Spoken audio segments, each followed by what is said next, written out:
शेतकरी कर्जमाफीसाठी बच्चू कडूंचा एल्गार। नागपूर जबलपूर महामार्गावर जामठा चौकात ठिय्या आंदोलन। बच्चू कडूंकडून रेल्वे रोखण्याचाही इशारा। शेतकऱ्यांचा सातबारा कोरा होईपर्यंत मागे हटणार नाही। पंजाबच्या धर्तीवर आंदोलन। दुपारी 12 वाजेपर्यंतची वेळ, अन्यथा भारत बंद करणार। नागपुरातून बच्चू कडूंचा सरकारला अल्टिमेटम।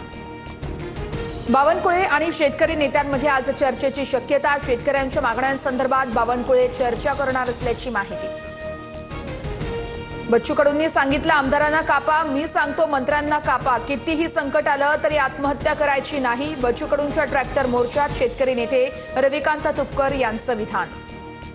देशभरात जैन समाजाचं आज एक दिवसीय उपोषण। मुख्यमंत्री न्यायप्रिय आहेत, ते आम्हाला न्याय देतील। व्यवहाराचा रद्द झाल्याचं लेखी मिळेपर्यंत, लेखी आश्वासन मिळेपर्यंत आंदोलन सुरूच राहणार। जैन मुलींचा इशारा।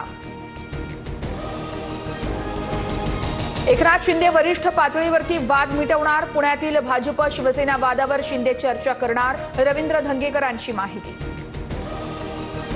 पुण्यात भरधाव ट्रकची वाहनांना धडक। ट्रक चालकाचं वाहनावरील नियंत्रण सुटल्यानं भीषण अपघात। व्हिडिओ समोर। 3 वाहनांचं नुकसान, 2 वाहन चालक जखमी।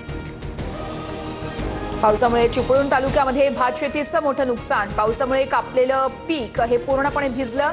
रस्त्याच्या कडेला ओलसर भात वाळवण्याचा शेतकऱ्यांचा प्रयत्न। लातूरच्या ग्रामीण भागाला अवकाळीचा फटका। नद्यांना पूरस्थिती। रास करण्यासाठी ठेवलेले सोयाबीन वाहून गेलं। छत्रपती संभाजीनगरसह मराठवाड्यात मुसळधार पाऊस। मुसळधार पावसामुळे ज्वारी, मका, सोयाबीन आणि फळपिकांचं मोठं नुकसान। जालना जिल्ह्यात 2 दिवसांपासून पावसाची हजेरी। मका पिकासह कापसाचंही मोठं नुकसान। कापसाच्या उत्पादनामध्ये घट होणार असल्यानं शेतकऱ्यांमध्ये चिंतेचं वातावरण।